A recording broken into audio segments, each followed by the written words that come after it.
Subscribe करें और bell दबाएं ताकि कोई खबर रह न जाए।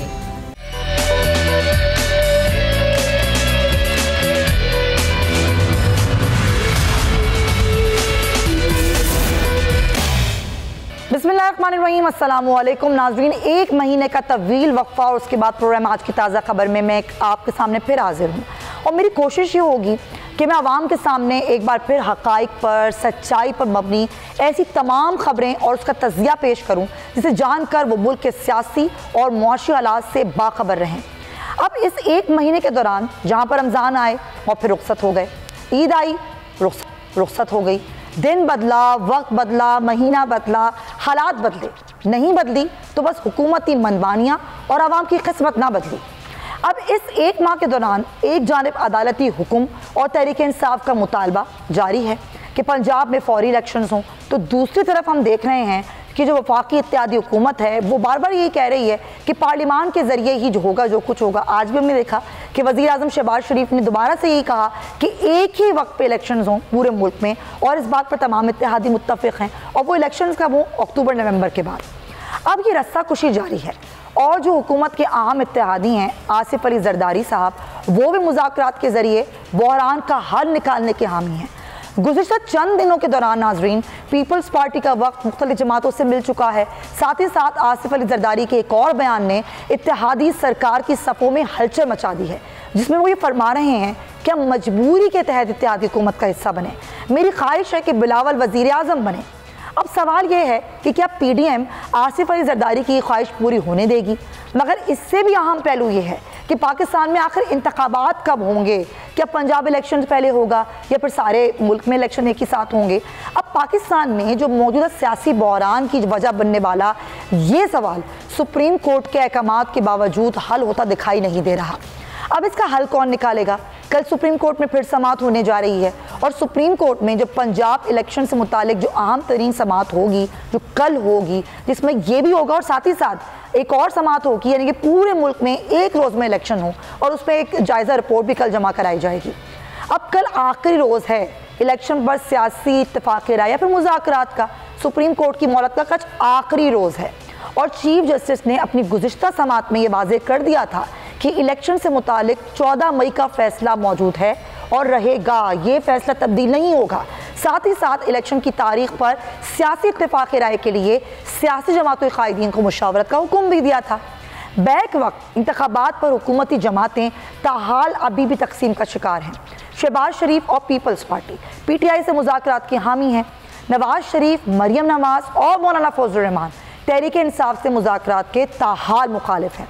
और कल जो DGI SPR major general Ahmed Sharif ने भी अपनी न्यूज़ कॉन्फ्रेंस की और पहली न्यूज़ कॉन्फ्रेंस थी उनकी, उन्होंने दो टोक वाज़े कर दिया है कि हमारे लिए तमाम सियासतदान, तमाम सियासी जमातें, तमाम मजहबी जमातें काबिल एहतराम हैं। हम किसी ख़ास सियासी जमात पर नज़रिए की तरफ राग़िब नहीं हैं। हुकूमत और फ़ौज में एक गैर सियासी आईनी रिश्ता है और इस आईनी रिश्ते को सियासी रंग देना मुनासिब नहीं है। और इलेक्शन से मुतालिक जो वज़ारत दिफा, इलेक्शन कमीशन और सुप्रीम कोर्ट में रिपोर्ट जमा करा चुके हैं, जो कि ग्राउंड रियलिटीज़ पर है। अब हमारा ओपनिंग पॉइंट ये है नाजरीन कि क्या सियासी मुखालफिन बातचीत की मेज़ पर आएंगे, मुज़ाकरात होंगे, या फिर यही तनाव जो है वो बरकरार रहेगा? और अगर इंतखाबात वक्त पर नहीं होते तो मुल्क में एक बार फिर सियासी इंतशार के साथ साथ जो पैदा होने वाला सबसे बड़ा बहरान है, मुआशी बहरान, उसका जिम्मेदार आखिर कौन होगा? हुकूमत की तरफ से आइन और अदालती अहकामात की खिलाफ वर्जी की ये रिवायात मुस्तक़बिल पर किस तरह असरअंदाज होगी? क्योंकि अगर आज ये हुकूमत नहीं मानती सुप्रीम कोर्ट की बात, तो कल आने वाली जितनी हुकूमतें होंगी फिर कोई भी बात नहीं मानेगा। सब ये कहेंगे कि यह आइन जो है इसको तब्दील कर लें, लेकिन आइन में तरमीम करना उसके लिए भी 2/3 अक्सरियत चाहिए। तो इसी पर हम बात करेंगे, कुछ कानूनी राय भी लेंगे और डेफिनेटली हुकूमत का मौक़िफ़ लेंगे। तो बड़े अरसे बाद हमें ज्वाइन करें पाकिस्तान मुस्लिम लीग नून के रहनुमाए राना एहसान साहब। राना साहब बहुत शुक्रिया, thank you so much for your time. और हमारे साथ मौजूद है माहिर कानून राजा आमिर अब्बास साहब। राजा आमिर अब्बास साहब बहुत शुक्रिया, वेलकम टू माई शो। आप दोनों हज़रात का बहुत शुक्रिया। तो सबसे पहले मैं राना साहब आपसे गुफ्तगू आगाज़ इसलिए करना चाहती हूँ कि हुकूमत का मौक़िफ़ बड़ा ज़रूरी है। वज़ीर आज़म साहब अभी कुछ 1 घंटे कबल ये बात कह के गए हैं कि तमाम इत्तेहादी जमातें इस बात पर मुत्तफ़िक़ हैं कि एक ही टाइम पर हो इलेक्शन। सर एक टाइम पर इलेक्शन हो, ज़रूर हो, और इलेक्शन तो होने ही है ना इस मुल्क में, आज नहीं तो कल होने ही है, लेकिन जब राना सनाउल्लाह साहब ये कहते हैं कि हम तो अक्टूबर में भी इलेक्शन नहीं कराएंगे, तो सर फिर हम किसकी बात को समझें? आप लोग इलेक्शंस करवाना चाहते भी हैं, नहीं करवाना चाहते हैं? बिस्मिल्लाहिर्रहमानिर्रहीम। देखिए, अक्टूबर में इलेक्शंस हुकूमत हमने नहीं कराने, ना पीडीएम ने कराने हैं।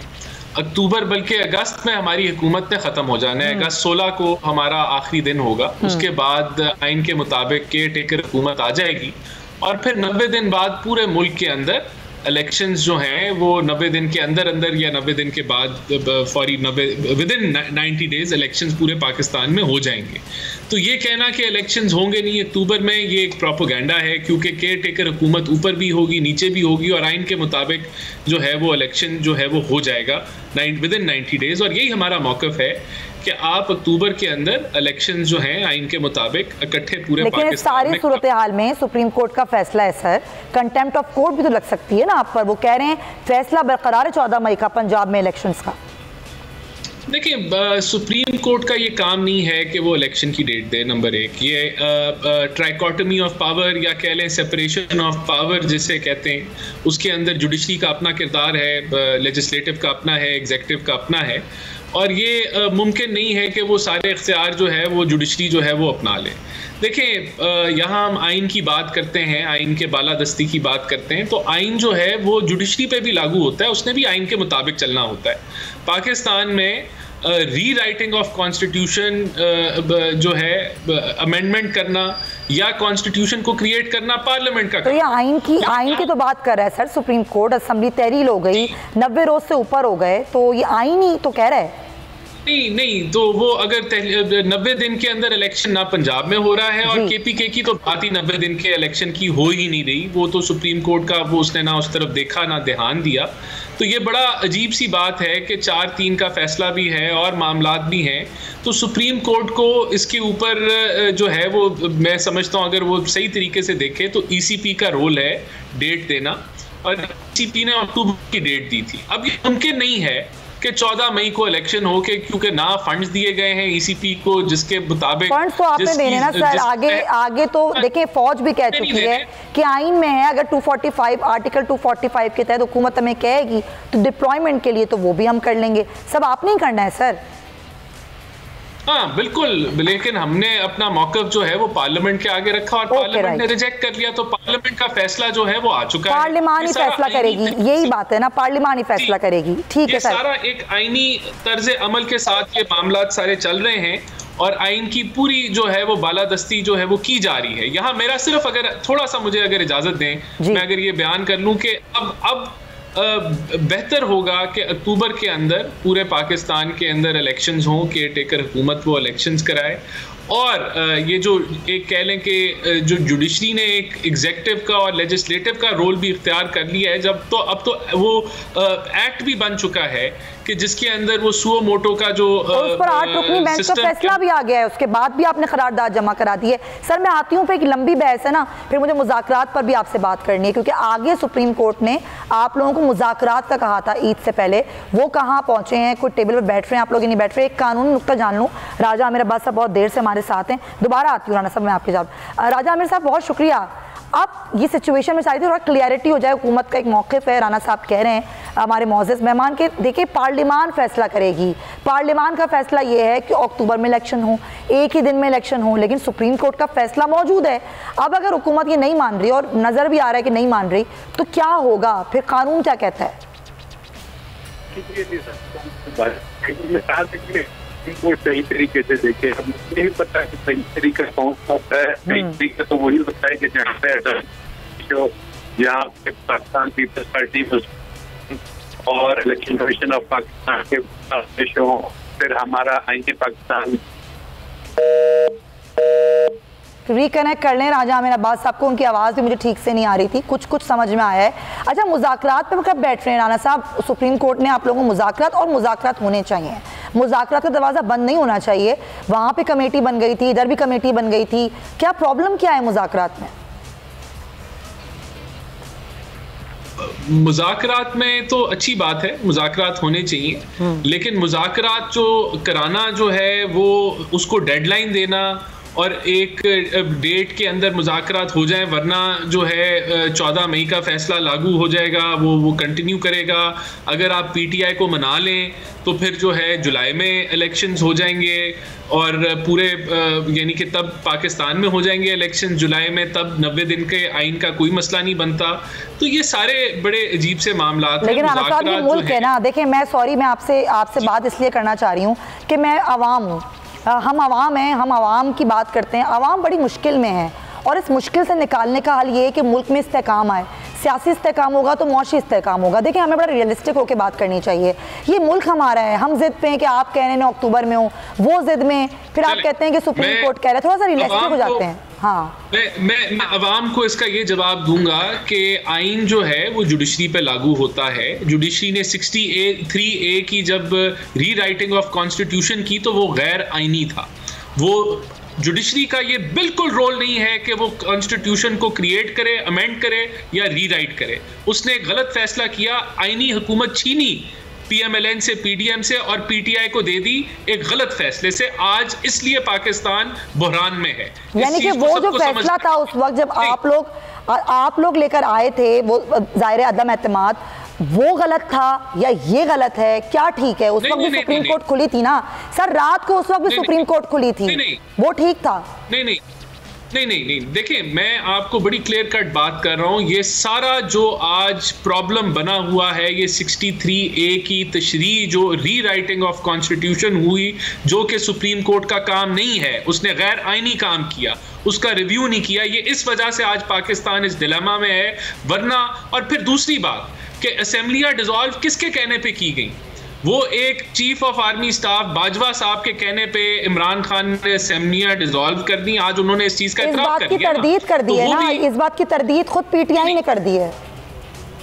क्या की है उन्होंने तरदीद? ये तो इमरान खान की अपनी तकरीर है कि मैंने पूछा उनसे कि क्या मैं करूं, तो उन्होंने कहा पंजाब और केपीके की असेंबलियां डिसॉल्व कर लें तो इलेक्शन हो जाएंगे। तो उन्होंने उनके कहने पे पॉलिटिकल स्ट्रेटजी वो डिस्कस कर रहे हैं चीफ के साथ, तो ये भी एक गैर आईनी अमल है। तो मुल्क को बहरान में धकेला गया है। चले राना साहब, मुझे तो लग रहा है कि इस मसले का हल कोई निकलने वाला नहीं है। मुल्क में इंतशार जो है, जो होना चाहिए हल, लेकिन तमाम सियासी जमातें लगता है नहीं बैठ पाएंगी। मैं दोबारा आती हूँ, राजा आमिर साहब मुझसे कनेक्ट हो गए हैं। राजा आमिर साहब, आवाज आ रही है आपको मेरी? जी आमिर साहब। जी सर, प्लीज कंटिन्यू कीजिएगा जो आप जवाब दे रहे थे। देखिए जी, अभी बात हुई थी, राना साहब कह रहे थे कि जी अगर सुप्रीम कोर्ट सही तरीके से देखे तो जो ये इलेक्शन की डेट देने का इख्तियार है वो इलेक्शन कमीशन, ये क्वेश्चन सेटल हो चुका है। सुप्रीम कोर्ट डिसाइड कर चुकी है कि जो केपी है वहाँ पे जो तारीख सदर साहब ने दी थी वो गलत थी, इलेक्शन कमीशन ने गवर्नर से मिलकर देनी थी। पंजाब में उन्होंने डिसाइड कर दिया कि जी प्रेसिडेंट डेट देंगे, डेट आ भी गई। डेट के बाद जो इलेक्शंस की फैसला हुआ, उसके बाद दूसरा फैसला हुआ 14 अप्रैल को। उस फैसले में ये कह दिया गया इलेक्शन कमीशन ऑफ पाकिस्तान ने भी कि जी हम इलेक्शंस कराने के लिए तैयार हैं अगर हमें फंड्स और सिक्योरिटी दे दी जाए। फंड्स और सिक्योरिटी की हद तक भी जब नोटिस गया तो स्टेट बैंक के गवर्नर आ गए, फाइनेंस डिवीजन आ गया, इलेक्शन कमीशन आ गया और उन्होंने कहा कि जी कोई इशू नहीं है, ये फंड्स कंसोलिडेटेड फंड से देना, it's like peanuts, pocket change है, हम दे देंगे। लेकिन उसके बाद दोबारा उन्होंने जो हुकूमत की तरफ से ये किया गया कि असेंबली जो सी है वो ये करारदाद पास करती है आर्टिकल 68 को बाईपास करते हुए, कि जिसमें लिखा हुआ है कि सुप्रीम कोर्ट के जजेस की कंडक्ट और इन चीजों के बारे में पार्लियामेंट में डिस्कशन नहीं होगी। और उस करारदाद में कहते हैं कि जी सुप्रीम कोर्ट के फैसले को नहीं माना जाए, उसको प्राइम मिनिस्टर के लिए और कैबिनेट के लिए लिखते हैं। एनी हाउ, अब जो सुप्रीम कोर्ट में कल पे केस लगा हुआ है, अब ये चीजें डिसाइडेड हैं। इलेक्शन ने 14 मई को होना है।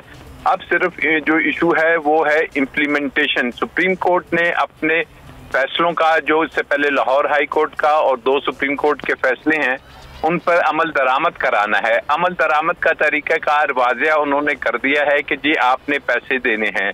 पैसे दे दिए गए स्टेट बैंक की तरफ से, लेकिन अभी तक लैंड नहीं किए वो स्टेट बैंक। उसके स्टेट बैंक कह रहा है कि हमारा इख्तियार नहीं है ना, ये तो हुकूमत का इख्तियार है। स्टेट बैंक ने उनको जो से हैं पैसे उनके लिए मुख्तस कर दिए हैं, सिर्फ अभी वो रिलीज करना है sir. Sir point taken. Imran Ismail साहब भी मुझे ज्वाइन कर रहे हैं, मैं ज़रा उनका भी मौक़िफ़ान तहरीक इंसाफ के रहनुमा है। इमरान इस्माइल साहब, thank you so much for your time. ये मुज़ाकरात कब होंगे? असल सवाल ये, टीम आपकी तरफ से भी कमेटी बनी, इनकी तरफ से ही बनी, लेकिन आज वज़ीर आज़म ने कह दिया कि कैसे मुज़ाकरात करें, PTI तो बढ़ावा दे रही है मामले को ठीक करने के बजाय। नहीं, वो तो मुज़ाकरात पे आने के लिए तैयार नहीं है। उन्होंने तो कह दिया कि वो ना बंदूक के जोर पर मुज़ाकरात करेंगे, ना वो हथौड़े के जोर पर। उन्होंने सुप्रीम कोर्ट को भी हथौड़ा कह दिया है। तो मेरा नहीं ख्याल कि ना इनके पास कोई कानून की इज्जत है, ना कोर्ट की इज्जत है, ना जजेस की इज्जत है, ना इनको कोई काम है।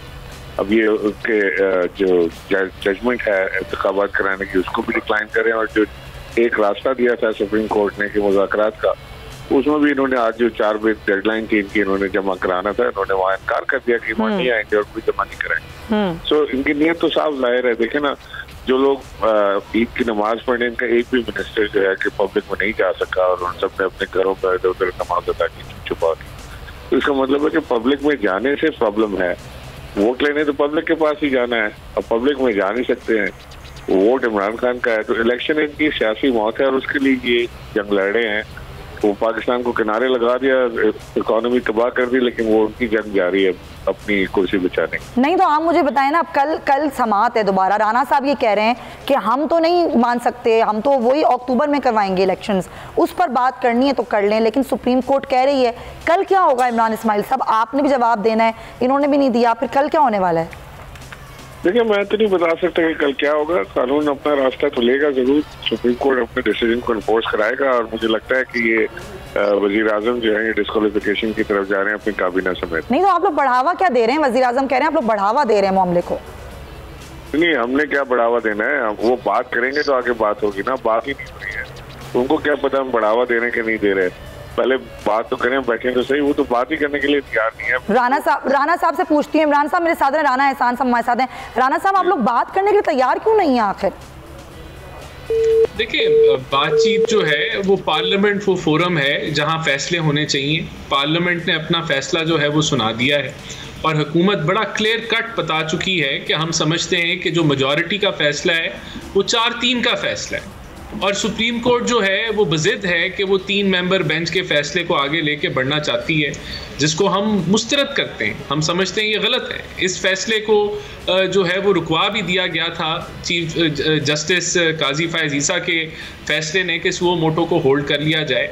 आज वो कानून भी जो है वो कानून अब बन चुका है, it is a law now, कि सुओ मोटो जो है वो 3 मेंबर का जो एक कमेटी है जस्टिसेस की सुप्रीम कोर्ट में वो लेगी। तो फिर भी इस मामले को आगे ले जाना। लेकिन सर सुप्रीम कोर्ट है, सुप्रीम कोर्ट का फैसला है, आप नहीं मानेंगे तो आप पर कंटेम्प्ट ऑफ कोर्ट लगेगी। नहीं, सुप्रीम कोर्ट अगर गिनती नहीं कर सकती, अगर सुप्रीम कोर्ट को गिनती नहीं करनी आती, तो फिर ये जो आइन में तो ये लिखा है ना कि 1+1 2 है, ये तो बड़ा क्लियर कट है। तो अगर आप गिनती अपनी मर्जी की कर लें तो वो गैर आईनी है ना जी। सर लेकिन अगर आप अपनी मर्जी के फैसले को माने और अपनी मर्जी के फैसले को नहीं माने तो ये तो फिर प्रैक्टिस बन जाएगी ना राना साहब। नहीं, गिनती का मामला बड़ा सिंपल है। गिनती का मामला कोई मुश्किल नहीं है।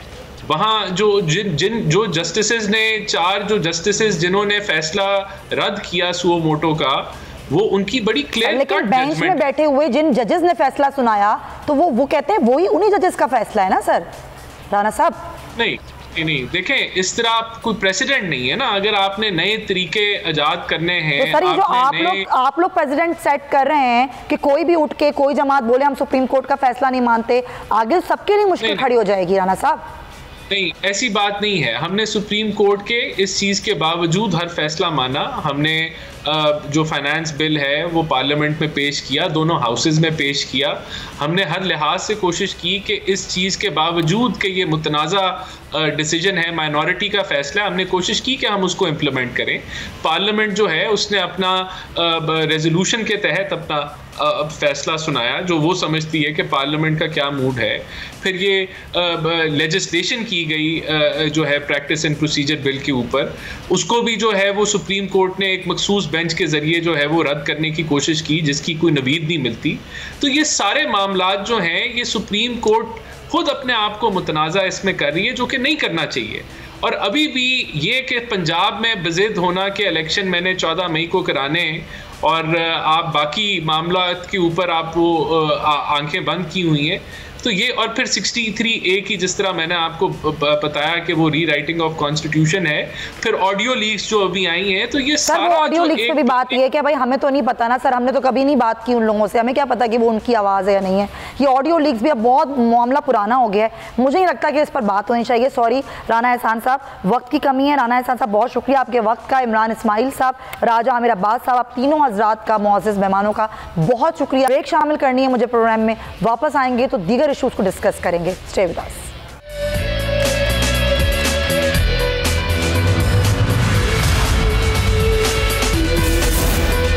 वेलकम बैक अपने सेगमेंट बोल अवाम आगाही में। आज जिस बीमारी की मैं बात कर रही हूँ, एक ऐसी बीमारी जिससे सब परेशान हैं। अभी हम कोरोना वायरस से निकले ही नहीं थे कि एक और बीमारी जो है वो पाकिस्तान में फैलने लगी है। मैं बात कर रही हूँ मंकी पॉक्स की। ये साल 2019 में चीन से होती हुई बीमारी, पहले कोरोना वायरस फैली, इसने हज़ारों जानें लीं और अब मुल्क में फैल रही है मंकी पॉक्स। और ये मंकी पॉक्स की बीमारी हमने देखा था कि आई थी कुछ सालों पहले, और जो पाकिस्तान में नेशनल इंस्टीट्यूट ऑफ हेल्थ है वो ये कह रहे हैं कि मंकी पॉक्स के 2 मरीज़ हैं जिनकी तस्दीक हो गई है। और NIH के मुताबिक जो मरीज़ हैं, एक ने सऊदी अरब का सफ़र किया और एक को दौरान सफ़र ये मर्ज़ लगा। अब ये मर्ज़ होता क्या है, ये मर्ज़ फैलता कैसे है, इससे हम एहतियात कैसे हैं कि, और ये कितना ख़तरनाक हो सकता है, फिर इस बीमारी की या इस मर्ज़ की क्या कोई वैक्सीन अभी तक हमारे पास है, और इसके लिए जो अस्पताल हैं हमारे, उनमें फैसिलिटीज़ मौजूद हैं। यानी बहुत से सवालात हैं जो आपके जहन में भी हैं और मेरे जहन में भी हैं, और यकीनन परेशानी भी थोड़ी है। इसी पर मैं बात करूँगी। हमें ज्वाइन कर रहे हैं माहिर वबाई अमराज हैं डॉक्टर राना जवाद असगर साहब। डॉक्टर साहब बहुत शुक्रिया आपके वक्त का। ये एक ऐसी बीमारी है जिसके बारे में अभी हम इतना जानते नहीं हैं। मंकी पॉक्स, इसका हमने नाम सुना कुछ 1-1.5 साल पहले, ये पहली बीमारी, लेकिन पाकिस्तान में नहीं आई थी। लेकिन अब ज़ाहिर ख़तरनाक बात यह है कि मरीज़ पाकिस्तान में भी आना शुरू हो गए हैं। 2 मरीज़ हैं और दोनों गालिबन पिंडी से जिनका ताल्लुक़ है। ये मंकी पॉक्स क्या बीमारी है और ये कैसे पता चलता है कि आपको मंकी पॉक्स हो गया है, और जो इब्तदाई सिम्टम्स होते हैं मंकी पॉक्स के सर वो क्या होते हैं? हाँ जी, बहुत शुक्रिया इनवाइट करने का प्रोग्राम में। ये आपकी बात सही है कि पहले मंकी पॉक्स का इतना नाम नहीं सुना हुआ था, लेकिन बीमारी ये पुरानी है। और ये 1970 में इसका पहला केस हम इंसानों में आइडेंटिफाई हुआ था। और उसके बाद ये अफ्रीका के कुछ ममालिक तक महदूद रही। पिछले साल जो मंकी पॉक्स का जो फ़र्क आया है वो ये है कि ये अफ्रीका से निकलने की बजाय यूरोप और अमेरिका के, शुमाली अमेरिका के कुछ ममालिक से ये निकली, और ये अफ्रीका से कोई तल्लक भी नहीं था जिन लोगों का, उनको भी हुई, और एक ये फैलती रही। तो इस वजह से थोड़ी सी डिफरेंस इसकी जो ट्रेडिशनल साइट्स हैं उनसे ये हो गया है। इसका वायरस जी डॉक्टर साहब शायद डिस्कनेक्ट हो गए हैं, लेकिन अफसोस क्या है कि अभी तक हमें इतनी अवेयरनेस नहीं है इस बीमारी के बारे में, क्योंकि जिस तरह हमने अभी कोरोना की जिक्र किया कि वो म्यूटेट होता गया, वो वायरस अभी भी बहुत म्यूटेट हो गया है। बहुत सी अलामात उसकी तब्दील भी हुई हैं। कभी हमने देखा कि वायरस जो कोरोना वायरस था वो बहुत ज़्यादा ताकतवर हो गया, और कभी हमने देखा कि वो उतना ताकतवर नहीं रहा। लेकिन अभी मंकी पॉक्स के बारे में हमें इतना इल्म नहीं है। डॉक्टर साहब आप बड़ी एक हैरत अंगेज़ है मेरे लिए कि 1970 में ये बीमारी थी, तो ये अगर बीमारी अफ्रीका की थी और अब ये शुमाली अमेरिका और यूरोप या UK की तरफ से फैलती हुई यहाँ तक पहुँची है, तो क्या ये वायरस भी म्यूटेट हुआ है? जी, इसके बारे में कोई एज सच तो हमें नहीं इल्म कि ये म्यूटेट हुआ है या नहीं हुआ। इसकी 2 किस्में हैं, और कोई भी वायरस थोड़ा बहुत तो म्यूटेट होता रहता है, जैसे हमने कोरोना वायरस में देख रहे हैं कि उसके अंदर चेंजेस आती रहती हैं। तो एक एक्सपेक्टेड होता है, लेकिन इसमें जाहिर है ये चेंज आई है कि इस दफा ये अफ्रीका से निकलकर यूरोप और वगैरह इन ममालिक में फैला है। लेकिन मैं इसका ये आपको बता रहा था जब कि ये तपेदिक के ये चीचक जिसे हम कहते थे, उसके वायरस से मिलता जुलता है। दाने इसके भी आपके चेहरे और जिस्म पर आते हैं, लेकिन इसकी शिद्दत की नोयत उससे बहुत कम होती है। लेकिन अगर लेकिन अगर इलाज ना किया जाए तो बाज़ लोगों की मौत पता कैसे चलेगा सर? जो मेरा बेसिक सवाल था कि यहाँ मंकी पॉक्स हो गया है, क्या इसका कोई टेस्ट होता है? जी हाँ, इसका टेस्ट होता है, लेकिन वो बहुत कम जगहों पे किया जाता है। अच्छा। तो इस वजह, लेकिन इसके अंदर इसके स्पेसिफिक सिम्टम्स नहीं है कि हम कह सकें ये डिफरेंट है। फिर भी हमारे नाज़रीन को बता दीजिए सर, मैं चाहती हूँ आपसे ज़्यादा सवालात हो जाएं कि अभी बीमारियां देखें आप फैल रही हैं, वायरस हैं बहुत सारे, खांसी, नज़ला, बुखार, जिस्म में दर्द, कोई सिम्टम ऐसा जिससे थोड़ा सा हम होशियार हो जाएं कि कहीं मंकी पॉक्स तो नहीं हो गया? जी जी, इसमें है कि अगर एक नौजवान शख्स को, खासतौर पे मर्द शख्स को, अगर उसके जिस्म पे या फेस के ऊपर रैश निकल आता है जो नॉर्मली एक एडल्ट उम्र में नहीं लगता और वो मर्द है, तो उसको अपने आप को चेकअप करवा लेना चाहिए। अच्छा। बच्चों के अंदर तो रैश निकलता रहता है, लेकिन एक नौजवान मर्द के अंदर अगर निकलता है रैश, तो वो हाई रिस्क ग्रुप में हो सकता है। तो इस वजह से उसमें दाने जिस्म पे निकलते हैं, जिस्म में गिल्टियां होती हैं, बुखार, कमजोरी, और ये वही सिम्टम्स हैं जो मुख्तलिफ वायरल बीमारियों में होती हैं। अच्छा सर, अभी आपने कहा, सॉरी इंटरप्ट यू सर, आपने कहा कि इसका टेस्ट हर जगह नहीं होता, फिर भी कहाँ कहाँ अवेलेबल है इसका टेस्ट? जी, मेरा अपना ज़ाती ख्याल है कि आपके पाकिस्तान क्या जो NIH है, अदारा कौमी सेहत, इस्लामाबाद में, उधर होगा। इस तरह कुछ लैब्स हैं, कराची की जो बड़ी लैब्स हैं वहाँ पे इसको मैं एक्सपेक्ट करता हूँ कि अवेलेबल होगा। इस तरह आपके जो सूबाई दारुल हुकूमत है मुख्तलिफ, उनके अंदर ये अवेलेबल हो सकता है, बड़ी जो लेबोरेटरीज है उनके अंदर। तो ये नहीं है कि अवेलेबल नहीं है, लेकिन ये नहीं है कि हर लैब इसका अच्छा, क्योंकि हमारे लिए अभी नया है ना ये वायरस, मंकी वायरस, तो अभी हमें पता भी नहीं है मंकी पॉक्स के बारे में।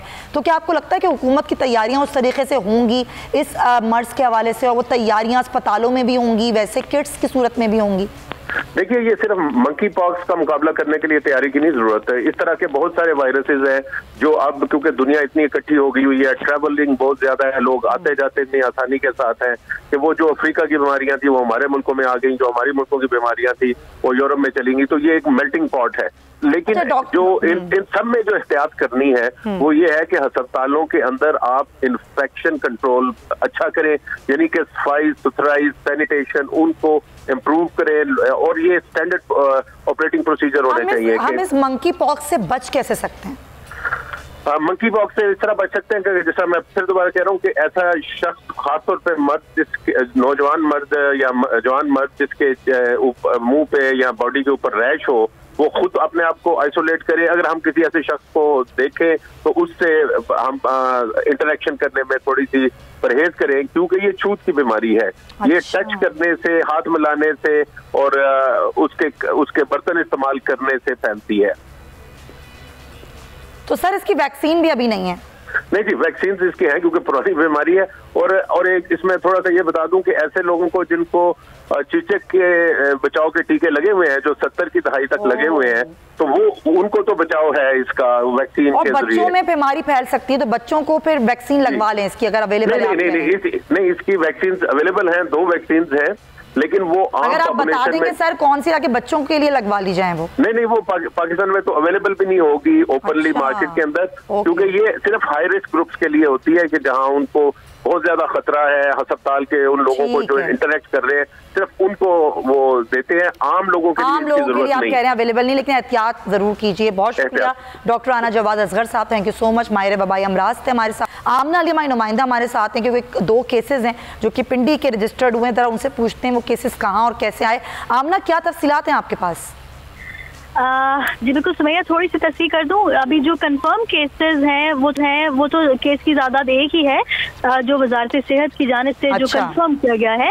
सस्पेक्टेड जो है बताया जा रहा है कि काफ़ी सारे, क्योंकि जो बैरून मुल्क से सफ़र करने के आने वाले जो मुश्तबा अफराद हैं उनकी बाकायदा तौर पर स्क्रीनिंग भी की जा रही है। अच्छा। और एयरपोर्ट्स पर जो है वजारत सेहत की जानिब से एक अलर्ट जारी किया गया, और आपको बताएं कि जो बॉर्डर मैनेजमेंट सिस्टम है उनकी जानिब से भी ये स्क्रीनिंग कैसे हो रही है आमना, जरा बता सकें आप? जी, स्क्रीनिंग के हवाले से आपको बताएं कि वजारत सेहत की जानिब से जो अलर्ट जारी किया गया तो उसमें यही था कि प्रॉपर जो है PCR सिस्टम्स लगाए गए, टेस्टिंग की जाएंगी, जो मुश्तबा अफराद होंगे उनको एयरपोर्ट पर ही जो है उनके लिए अलग से वो सारा जो है मैनेजमेंट सिस्टम कायम किया गया है, और वो स्क्रीनिंग का प्रोसेस होगा।